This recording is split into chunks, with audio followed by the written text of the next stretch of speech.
Hello, everybody. This is Scott Dudley from SaaS Startup Stories, and today my special guest is Jason Reichel, who's based in San Francisco, California, and he's the CEO and co-founder at GoNimbly. Welcome to the show, Jason. Are you ready to rock and roll? I am.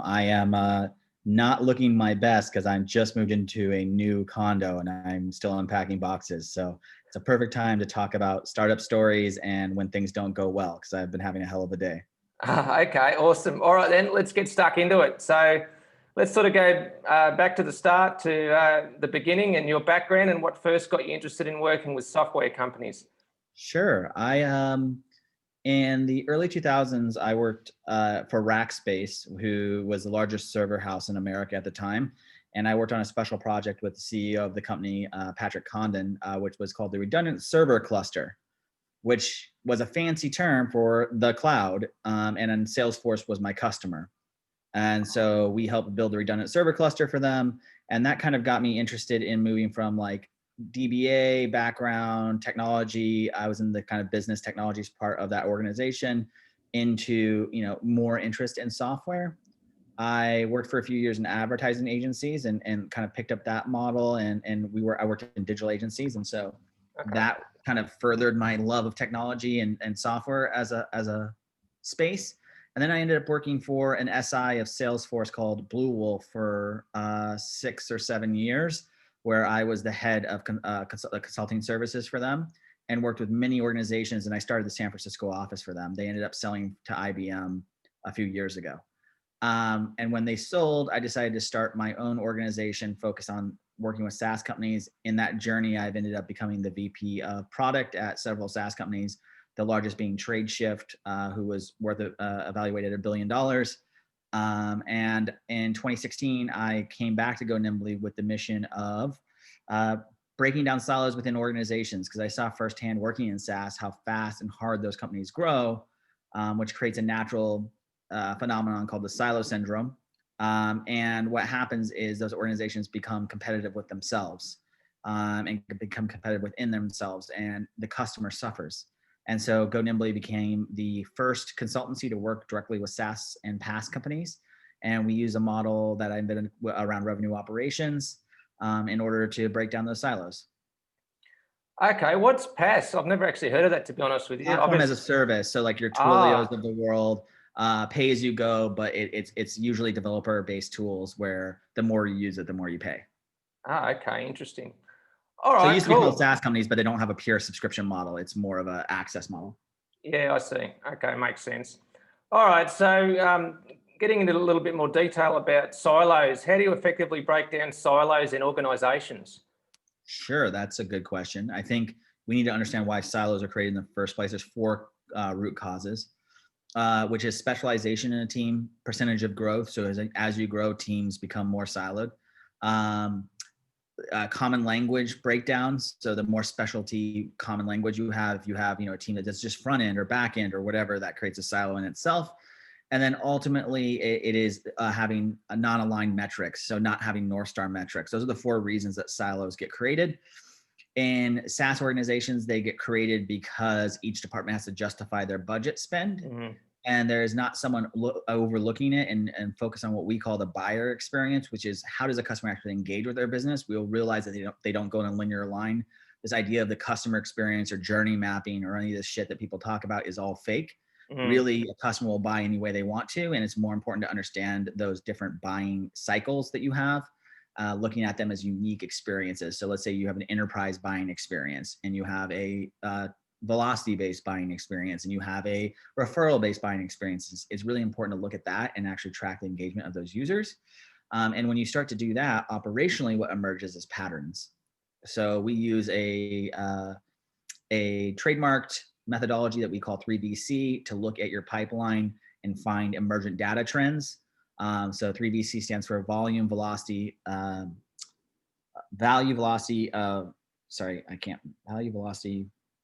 I'm going to go back over this. I don't know why I can't remember 3VC. Volume, velocity, value, and conversion. And with those 4 key metrics, you can actually put anybody's pipeline and you can look at it and go, oh, I see that we have a conversion dip in stage 1 to stage 2. which aligns to our business process being when the BDR hands it off to the AE. And that's going to always lead to a marketing automation problem or a marketing operations problem or a very early stage BDR qualification problem.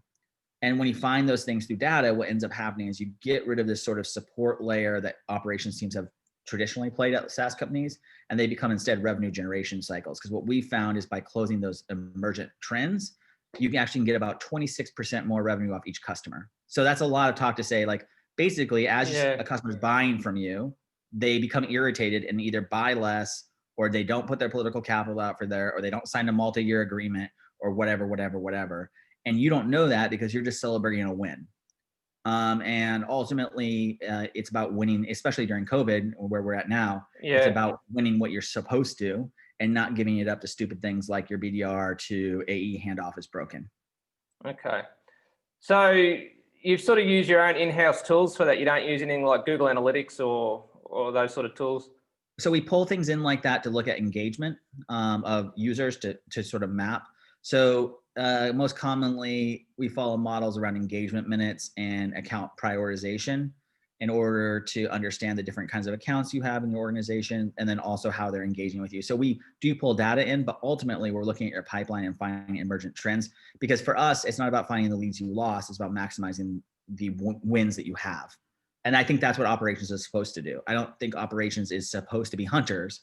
Operations is supposed to maximize value creation. And so that's sort of why we call ourselves revenue operators versus a sales operations person who their job is to make the sales process better.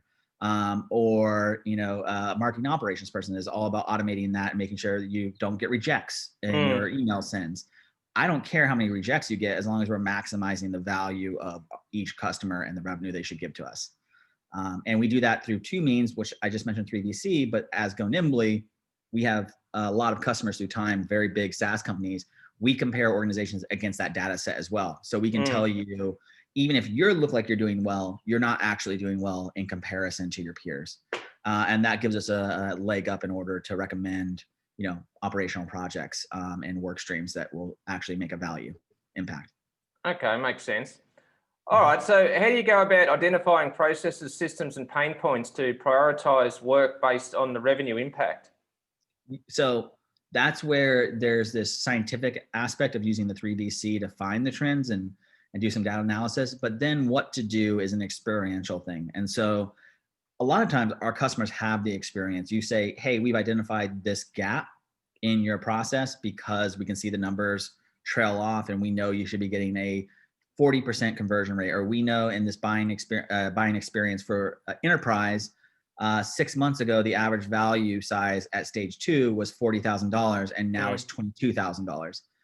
But then you can use the experiential brainstorming of bringing a smart operations team together and go, what operational fixes do we have? The rules are we can't hire more of any of the key, we call them actors. Like we can't hire more salespeople, we can't hire more BA people, our BDRs, we can't hire any more marketers. So as an operations team, how do we think will impact this? And so we do a brainstorming exercise with them. And it usually turns into a pretty interesting thing where it falls into 4 categories. There's always a strategy component that you can pull, a tools component you can pull, a enablement component you can pull, or a insights data component you can pull. So as an example, if you find that people are not picking up leads, you might say, okay, that's because they don't understand how they don't have the data insight of who's hot with intent data and then who's engaging at those contacts. So let's make that data available to people and let's push that out to them, because that will retrain their behavior to pick up that work. Right. I and see. Yeah. So those are the ways that we kind of assess and brainstorm. That's the art, and operations is always going to be an art form, right? Yeah. But finding the patterns in the first place, making sure that you're prioritizing the important things is kind of the key, where most operators prioritize the urgent things. Yeah, the fires. Correct. Yeah, okay, interesting. All right, so what are your thoughts on pivoting a consulting agency into a SaaS company? I'd be pretty interested in this. Yeah, so it's exactly what we've done. Well, so my background in product management, a lot of my ideas on how to become an operator come from product management. So we have roadmaps for all of our customers based on what we're doing for them operationally, which changes the game. We measure their usage via this 3VC mechanism. So you can think about that as user usage. And then we find where they're not performing the way we think they should perform, and then we recommend work streams to fix that. So it's very similar to product management. So I took a lot of principles from product management, and I built GoNimbly from the very beginning with the idea that we were a product company. So you don't get named consultants. What you get is an impact team of 4 people who are operators at SaaS companies, and they work together to help, up level your business. And they usually work with 1 or 2 clients. Yep. And they become integrated into that business. But what we've done is we've used our own methodology. So instead of, you might really like Jason Reichel as your consultant, but Jason Reichel is not what you're buying. You're buying GoNimbly's methodologies and how they get implemented. The same way as, again, using a model that I'm familiar with, which is advertising. People buy McKinsey or McCann or, they buy the brand and they assume that the people there are meeting the quality of the brand. Where most other consulting agencies, especially in the Salesforce space, are based on individuals and how excellent individuals are, and they really try to sell their talent. That's not something that we really try to sell. We try to sell our methodology. And we were doing this because we look at our consultants as the product researchers. So we've been collecting all this operational data behind the scenes to ultimately build software product that's consumer facing. So from day one, we've been, building revenue operations with the idea that we want to be the largest repository of SaaS operational data.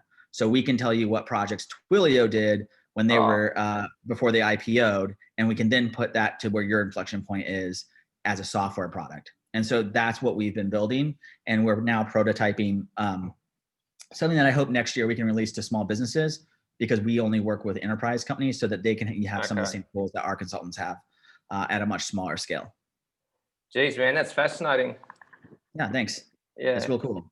Yeah. So how many employees you got at GoNimbly? 60 right now, 60 employees. Okay, pretty large. Yeah. Pretty large. We're 60 people doing about 10 million a year. Didn't take any funding, and until COVID, growing 100% year over year. Yeah. So this year it's going to be much smaller, something maybe like 10 or 15%, but that's good considering the retractions that a lot of our customers had. I wouldn't have thought though that COVID would have affected SaaS companies too much, like with it all being digital, but is that not the case, or?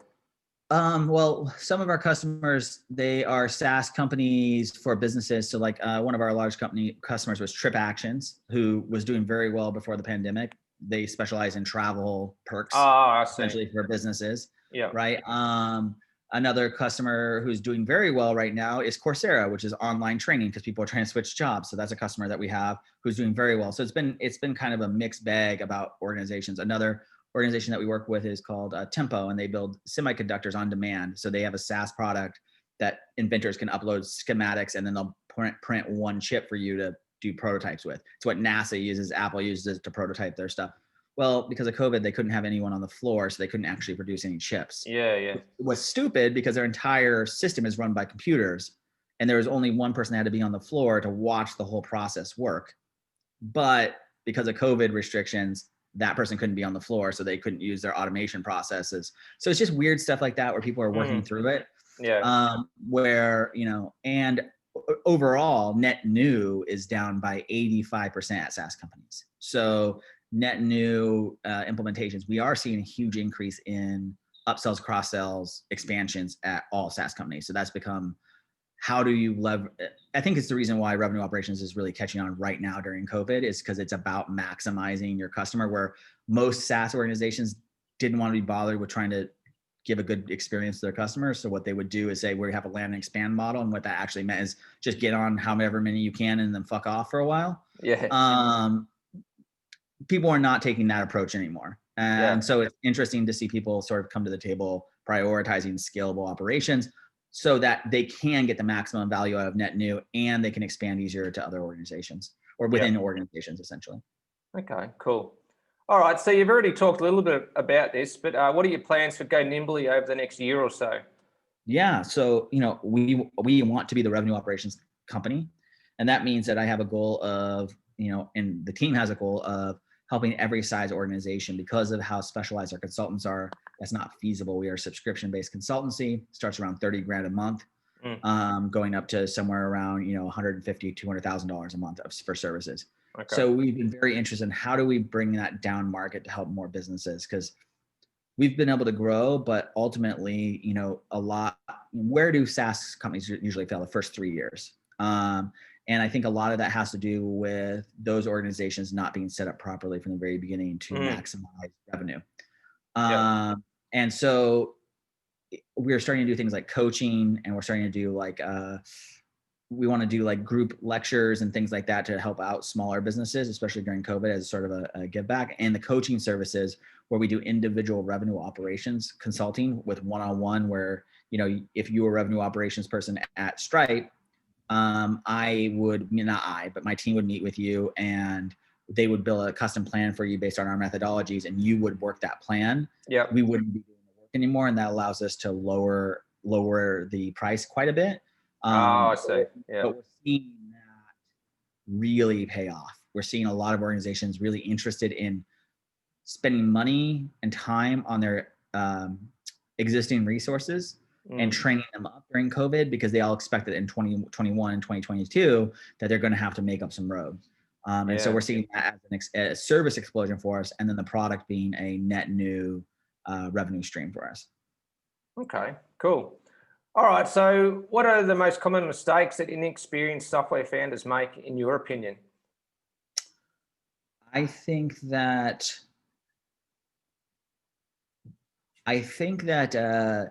the thing that I always see is to assume that what is the only, and over at maximize it. So if you're a technical co-founder or founder, you are going to think that everything should be product led. If you're a product manager like me, you're going to think everything should be product led. That's not really true. Each of the mechanisms in your are machines, and they can all run at optimal performance and work together. So I don't believe in silos. I believe in responsibility. And so I believe, you have to have a CRO or a head of sales who is responsible for that, but you can't overemphasize one machine. They all need to be working together. And so I'm writing this book called Transform, which is about how to build the next generation of companies, especially in SaaS and other models like what we have.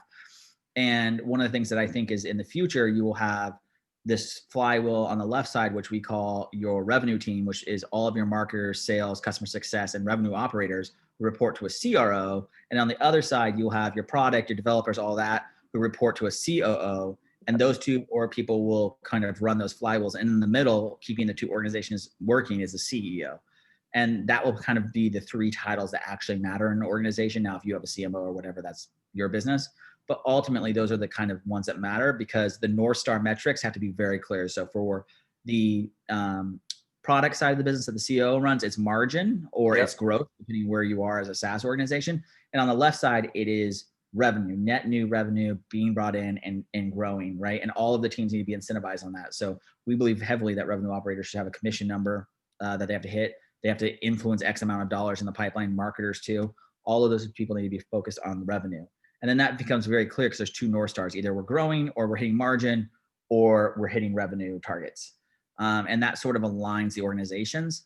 I think that for a CEO, this is my CEO advice, do not overemphasize where you're strong, because you will fail and you'll be anemic in one place. All the companies who thought that it was product led are dying right now during COVID, because the resistance is people believe you have a good product, but they have to sell it to their bosses, and your sales team isn't qualified to do that. Reverse, if you have a shitty product, you can demo well, then they get the product in, and you lose all, they're like, what implementation cycle is going to be what? So don't overemphasize where you're strong. Instead, try to find those two leaders within your organization that can really step up and manage those North Star metrics. I guess the main challenge is getting the right balance of both together at the same time, isn't it? Yeah. Yes. So when's your book coming out? I'd be fascinated in that myself. It should have been this year, but COVID happened and it's messed up. So I'm hoping to get out by Q2 of next year. Okay. We're going to be releasing in the new year, chapters from it, just because it's been a little while, and I've kind of taken focus off finding the right publisher for it. And so that's where we're at in the process right now. Is that going to be a physical book or just an ebook? No, it's going to be a physical book. Oh, excellent. Looking forward to that. Cool. I'm a very big fan of Basecamp and Jason Fried. And so we're following a similar model of trying to help organizations run more effectively. Excellent. Okay. So what are your favorite online tools and platforms that you use yourself to run your business? Yep. Ones that people don't know. Parable is a interesting tool. It's a little bit buggy, but Parable runs retrospections and action meetings. If people aren't running action meetings in their organization, you are running your meetings incorrectly. Action meetings are a format of co-agenda building for everyone that's in it. And it is to keep the diatribes very short. So it's 3 minutes diatribes, and it's like, what do you need? So I want to inform everyone about this change in the organization, so everyone's on the same page. Da da da. Give that done, right? Or I need help from the CRO because we need to come to a consensus about X. And so it's a very good way of moving things quickly. I think that a lot of SaaS companies rely on blood, sweat, and tears to move things. Yeah. You can be more organized. I think taming the chaos is a real thing that people need to think about, especially with people's mental fortitude where they're at in 2020. So that's something that I would recommend that people check out if you're interested in that. And then I really like this tool called Hey Taco, which is just a gamification kind of tool that you put in your Slack, and people can give tacos to each other, and that acts as a point system. You can buy stuff in the online store, but they also have pulses. So you can say, how happy are you this week? You can ask different questions to the organization. But more importantly than that, it allows you to build a culture of hashtags around initiatives you have going on in the company. And you can put that up on a big board, or, on your Friday all hands meeting, you can put that up and say, hey, here's the people who really showed this value of the organization, or really led into we have a kindness initiative right now. So these are the people who are doing kindness things. And it's just a good social mechanism already in a tool that people use. Most people are using Slack. That gives a little bit more organization. You don't need that in Slack to give people kudos, but it allows you to extract that out easily and put it into dashboards and other tools like that. So I'm pretty fond of that. Nice. Okay. All right. So what are you curious about or researching right now regarding the SaaS industry? Oof. What I'm most interested in is I'm interested to see when we come out of this period, how is pricing going to change, and how important is, like, how many customers are going to leave software platforms that they had budgeted for, who are not happy with the experience they got during COVID, and is it going to lead to a wild, wild west? So Price Intelligently, my friend Patrick runs that company. They're doing interesting videos about, different pricing schemes are seeing emerge, things like that. So I'm very interested in that, because obviously we're building a SaaS product and I'm trying to figure out what pricing should look like. Yeah. And then ultimately, I'm also interested in the emerging role of, besides revenue operations, of customer success, and to see the organizations that really value customer success, do they emerge just the same way I believe the ones that value operations will? Do they end up emerging as the next, decade's top SaaS companies? And I actually think they do, because I think all signs point to customers, even B2B customers, want a personalized buying experience that feels personal to them and feels like the organization cares about them as a consumer. We've nailed this in B2C, but we have not nailed this in B2B at all. And so I think that you're going to see that emerge. And I've been just doing a ton of research around that, because part of our messaging at GoNimbly is the personalized buying experience wins. And so the more informed, no one wants to go see how sausage is made. Everyone just wants a hot dog. Exactly. Yeah. Right. And so that process and making sure that feels good to someone, or, some customers do like getting behind the scenes, but they should be the ones that are dictating how behind the scenes they go within your processes, how far they push that organization, not the other way around. So those are things that I think are emerging that I find interesting. Excellent. All right. So just to wrap up, where can people go to find out more about GoNimbly? Yeah. Okay. So gonimbly.com. Obviously, we have a blog there built for all size businesses to learn about revenue operations. It's really been a kind of industry leading resource. It's being quoted and pulled out everywhere. But the other thing that I like to do for people that are thinking about either becoming revenue operations people or businesses that are struggling and want to, is I give out my phone number. So I'm going to give you my real phone number. It's 415-669-0546. Text me. I answer people all day long. I am in love with helping organizations become better. And I will answer your questions about revenue operations or other things in the industry. Cool, Jason. You're the first one to give their phone number on my podcast. So I've done about 100 podcasts. So that's the first. Good. Awesome. I love it. I love getting messages from people and hearing where they heard me at, and then also pointing them in the right direction. I love connecting information to people. That's awesome. All right. Thanks very much for being on the show. I really appreciate your time. And yeah, thanks very much. Thanks, Scott. Okay. Take care.